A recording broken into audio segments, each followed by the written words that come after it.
स्वागत है दोस्तों आपके अपने चैनल विशु टेक में। तो चलिए स्टार्ट करते हैं आज की वीडियो। और आज की वीडियो में हम लोग देखने वाले हैं most important 200 most important technical terms के बारे में। सिविल इंजीनियरिंग से रिलेटेड दोस्तों ये टेक्निकल टर्म्स है जो कि अदर इंजीनियरिंग के लिए भी काफ़ी हेल्पफुल है। तो ये सीरीज का दोस्तों पार्ट 3 आज हम लोग यहाँ पे स्टार्ट करेंगे and we are considering that 20 part में हम लोगों को ये 200 क्वेश्चन को कवर करना है। तो चलिए स्टार्ट करते हैं आज का पहला क्वेश्चन। तो सबसे पहला क्वेश्चन दोस्तों आज का है, what is the maximum cement content in 1 MQ concrete. दोस्तों कि 1 MQ कंक्रीट में मैक्सिमम सीमेंट कंटेंट कितना हो सकता है। तो दोस्तों इस केस में यहाँ पे काफ़ी लोगों को बहुत सारे डाउट्स होते हैं, तो उसको मैं यहाँ पे क्लियर कर देता हूँ। एज पर IS कोड 456, जैसा आपको पता है दोस्तों कंक्रीट कोड IS 456 होता है दोस्तों, इसके अकॉर्डिंग यहाँ पे दोस्तों जो मैक्सिमम सीमेंट कंटेंट दे सकते हैं वो देख सकते हैं 450 kg पर MQ। मतलब दोस्तों 1 kg 1 MQ कंक्रीट के लिए 450 kg से ज़्यादा सीमेंट कंटेंट नहीं दे सकते हैं। लेकिन यहाँ पे दोस्तों साथ ही में हम आपको डाउट को क्लियर कर दें, यहाँ पे सीमेंट की बात हो रही है दोस्तों, यहाँ पे कुछ एडमिक्सचर्स जैसे फ्लाई ऐश या दोस्तों यहाँ पे कुछ अदर जो क्या नाम है सीमेंटीशियस मटेरियल्स होते हैं उसकी यहाँ पे बात नहीं की जा रही है।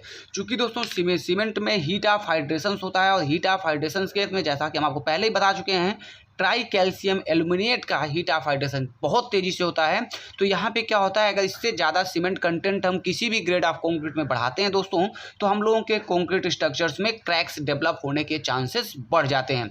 तो यहाँ पे दोस्तों हम आपको बता दें कि अगर ये कंक्रीट क्वांटिटी अगर इस सीमेंट कंटेंट में किसी भी स्ट्रक्चर्स की स्ट्रेंथ नहीं मिल रही है, तो हम लोग दोस्तों उसमें कुछ फ्लाई ऐश या दोस्तों जो अदर कुछ हेल्पफुल यानी सीमेंटीशियस मटेरियल्स होते हैं उनको यहाँ पे यूज करते हैं। तो साथ ही में दोस्तों यहाँ पे जैसे अगर हम लोग इसके बात करें दोस्तों कि इसके अलावा कुछ ऐसे टर्मिनोलॉजीज होते हैं जैसे फ्लाई ऐश की बात करें या कुछ ऐसे कंपोनेंट सीमेंटीशियस में से जिसका हीट ऑफ हाइड्रेशन कम हो। मतलब दोस्तों क्या है, यहाँ पे रेट ऑफ हाइड्रेशन की पूरा प्रोसेस है, रेट ऑफ हाइड्रेशन कम होता है तो हम लोग उसको यूज करते हैं। तो चलिए अगला क्वेश्चन देखते हैं। आपको ये याद रखना दोस्तों, इससे ज़्यादा सीमेंट को यूज नहीं करना है। सीमेंटीशियस मटेरियल्स दूसरे यूज हो सकते हैं जिसमें बॉन्डिंग की कैपेसिटी हो। तो अगला क्वेश्चन यहाँ पे 22 क्वेश्चन है दोस्तों, उसके बारे में देखते हैं। What is the nominal mix. यहाँ पे दोस्तों पूछा हुआ है दो, जैसा कि आपको बहुत पहले से पता है दोस्तों, design mix and nominal mix दो पार्ट होता है दोस्तों।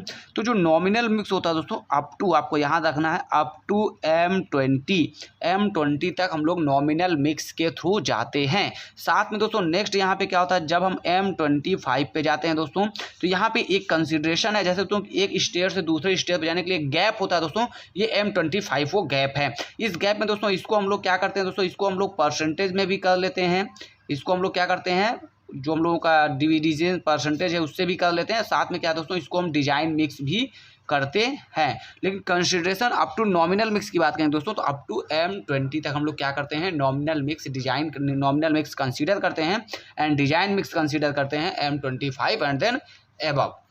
अगला क्वेश्चन यहाँ पे दोस्तों question number 23, cement required for M25 concrete grade mortar. आपको यहाँ पे देखना है दोस्तों, पूछा हुआ है M25 में कितना सीमेंट रिक्वायर्ड होता है अगर हमको 1 MQ कंक्रीट करना है। तो आपको यहाँ पे याद रखना है दोस्तों, ये मोस्ट इंपॉर्टेंट सारे क्वेश्चंस IS कोड से रिलेटेड हैं। जैसा नॉमिनल मिक्स या डिजाइन मिक्स की हम बात करें दोस्तों, तो अब इसका आप IS कोड देखिएगा तो आप इसको IS 456 के क्लॉज नंबर दोस्तों यहाँ पे 9.3 में आप इसको देख सकते हैं। साथ ही में दोस्तों यहाँ पे हम आपको बता दें, जैसा कि क्वेश्चन में पूछा गया है 1 MQ के लिए M25 अगर यहाँ पे कंक्रीट है, तो M25 के लिए जो हम लोगों के मैक्सिमम यहाँ पे हम लोगों को यूज करना, कितना यूज करना, 250 kg पर MQ। तो आपको ये छोटी छोटी चीज़ें मोस्ट इंपॉर्टेंट है। साइट्स पे अगर आप रिलेट कर रहे हैं साइट से, तो काफ़ी ज़्यादा आपके लिए ये हेल्पफुल रहने वाला है। साइट के साथ साथ ये सारी चीज़ें सिविल इंजीनियरिंग कंस्ट्रक्शंस में काम करने वाले या उसमें आउटगोइंग इन फ्यूचर में जाने वाले लोगों के लिए मोस्ट इंपॉर्टेंट है। अगला क्वेश्चन नंबर 24 यहाँ पे बोलता है maximum percentage retarder can use. तो यहाँ पे रिटार्डर जो यूज किया जाता है, कभी भी क्या होता है जो सीमेंट्स की अगर लीड डिस्टेंस, मान लीजिए दोस्तों हम लोगों को कंक्रीट किसी अदर फील्ड पे करना है जहाँ से यहाँ से सीमेंट पहुँचाने में काफ़ी ज़्यादा टाइम्स लगता है, तो हम लोग क्या करते हैं दोस्तों उसमें हम लोग यूज करते हैं रिटार्डर यूज करते हैं, जिससे कि सेटिंग ऑफ सीमेंट का टाइम बढ़ जाए। लेकिन एक लिमिट होती है दोस्तों कितना हम लोग मैक्सिमम यूज कर सकते हैं। तो यहाँ पे ध्यान देना दोस्तों, 0.5% ऑफ दी सीमेंटीशियस मटेरियल, आपको यहाँ पे याद रखना दोस्तों, सीमेंटीशियस मटेरियल यानी सीमेंटीशियस मटेरियल्स का 0.5% हम लोग क्या नाम है मैक्सिमम से मैक्सिमम रिटार्डर यूज कर सकते हैं। और अगर आपको इसका जस्टिफिकेशन चाहिए तो दोस्तों आप IS 456 के क्लॉज नंबर 10.3.3 में इसको आसानी से देख सकते हैं। तो अगला क्वेश्चन पे चलते हैं दोस्तों। अगला क्वेश्चन है allowable tolerance limit for cover. ये मोस्ट इंपॉर्टेंट है दोस्तों, बेसिकली ये साइट के लिए लोगों के लिए बहुत ज़्यादा जरूरी है कि अलाउबल कवर कितना होना चाहिए। तो अलाउबल कवर होना चाहिए दोस्तों +10 mm। अगर हम माइनस की बात करें तो यहाँ पे -0 mm दोस्तों, ये आपको याद रखना है कि दोस्तों किसी भी केस में जो डिजाइंड कवर होता है वो +10 mm हो सकता है, वो हम लोगों के IS कोड के अकॉर्डिंग हो सकता है, बट वो मतलब 1 mm भी कम नहीं होना चाहिए। मतलब दोस्तों कवर कम नहीं होना चाहिए, ज़्यादा होने के केस में 10 mm ज़्यादा हो सकता है। अगला क्वेश्चन यहाँ पे दोस्तों आता है, वो क्वेश्चन आता है slump value for the pump concrete. Slump value कितनी होनी चाहिए कि हम उस कंक्रीट को पंप के थ्रू पास कर सकें। तो उसके लिए यहाँ पे लिमिट है दोस्तों 75 mm से लेकर के अगर 100 mm के बीच में यहाँ पे कोई भी कंक्रीट है तो उसको हम लोग क्या करते हैं दोस्तों, पंपिंग के थ्रू अपने स्ट्रक्चर्स के जिस भी प्लेस पे चाहिए होगा वहाँ पे पहुँचा सकते हैं।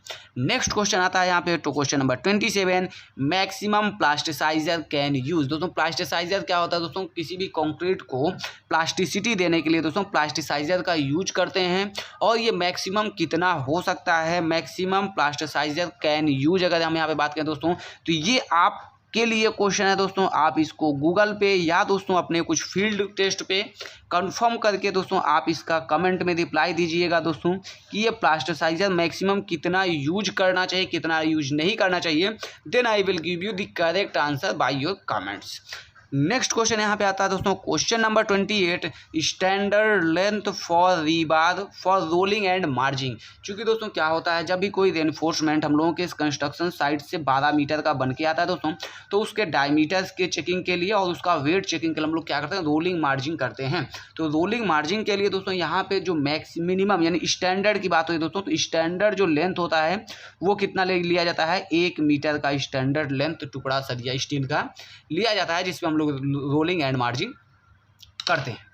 नेक्स्ट क्वेश्चन नंबर 29 है, angle of steel for bend test. जब भी कोई स्टील आता है, रेनफोर्समेंट आता है दोस्तों, तो उसको किस एंगल पे बेंड करके उसका टेस्ट किया जाता है।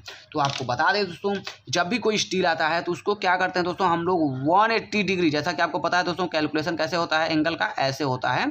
तो यहाँ पे 180 डिग्री होता है, तो 180 डिग्री पे हम उस स्टील को बेंड करते हैं, देन उसका क्या होता है दोस्तों, बेंड टेस्ट परफॉर्म किया जाता है। ये छोटी छोटी चीज़ें हैं दोस्तों, छोटे छोटे टेक्निकल टर्म्स जो कि मोस्ट इंपॉर्टेंट है। आप सभी लोग जो कि सिविल इंजीनियरिंग या किसी दूसरी इंजीनियरिंग से भी इस फील्ड में काम कर रहे हैं। तो अगला और आज के वीडियो का लास्ट क्वेश्चन दोस्तों वो क्या है, मोस्ट इंपॉर्टेंट है, tension and compression in cantilever. जैसा कि दोस्तों आपको पता है, मान लीजिए ये कोई कैंटिलीवर बीम होगी दोस्तों, तो इस कैंटिलीवर की बीम में आपको याद रखना है दोस्तों कि इसमें जो टेंशन एंड कंप्रेशन होता है दोस्तों वो थोड़ा सा डिफर करता है in comparison to beam structure. जैसे कि दोस्तों अगर हम यहाँ पे कोई कॉलम की बात करें तो कॉलम के केस में क्या होगा, जो टेंशन मेंबर है रेनफोर्समेंट यहाँ पे टेंशन मेंबर क्या होता है दोस्तों, ये हमारा टेंशन मेंबर होता है। But in the case of दोस्तों कैंटिलीवर, ये जो टॉप का पोर्शन होता है दोस्तों, दिस इज इन टेंशन। ये आपको याद रखना है दोस्तों, this phase top phase will be in tension and the compression phase means दोस्तों this phase is going to be a compression phase. तो आपको यहाँ पे याद रखना है दोस्तों। इसीलिए क्या होता है दोस्तों, जब भी कैंटिलीवर का कंस्ट्रक्शन होता है तो कैंटिलीवर के कंस्ट्रक्शन में जो मेन रेनफोर्समेंट्स होती है वो कहाँ पे प्रोवाइड की जाती है दोस्तों, इस फेज पे प्रोवाइड की जाती है, जिससे कि वो टेंशन को ज़्यादा से ज़्यादा वियर कर सके। तो दोस्तों आज के इस वीडियो में ये 10 क्वेश्चंस मोस्ट इंपॉर्टेंट आपके लिए रहे हैं। नेक्स्ट वीडियो में हम लोग पार्ट 4 में डिस्कस करने वाले हैं दोस्तों अगले 31 to 40 क्वेश्चंस को। और अभी पहली बार अगर इस चैनल पे आप विजिट कर रहे हैं तो प्लीज़ सब्सक्राइब आवर चैनल। और दोस्तों के साथ में इसको शेयर जरूर करिएगा, जिससे कि आगे आने वाले कुछ वीडियोस और जो नोटिफिकेशंस का टर्मिनोलॉजी होता है दोस्तों, नोटिफिकेशंस ऑन करके रखिएगा, जिससे आपको ये 10 क्वेश्चंस करके आपको ये सीरीज मिले। बेसिकली आप यहाँ पे 10 क्वेश्चंस कर दोस्तों नंबर में है, बट यहाँ पे डिस्क्रिप्शंस काफ़ी ज़्यादा है एलोबरेट करके, जिसमें आपको और बहुत सारे क्वेश्चंस भी क्लियर होते हैं। अगर आपका कोई डाउट है दोस्तों इस वीडियो से रिलेटेड या सिविल इंजीनियरिंग से किसी भी कंपोनेंट से कोई डाउट है तो प्लीज़ कमेंट करिए वीडियो में, और अगर किसी टॉपिक पे आपको दोस्तों वीडियो चाहिए तो please comment that topic, I will definitely include that particular things in this series. तो thanks for watching this video till now, thanks for giving your precious time, thank you so much.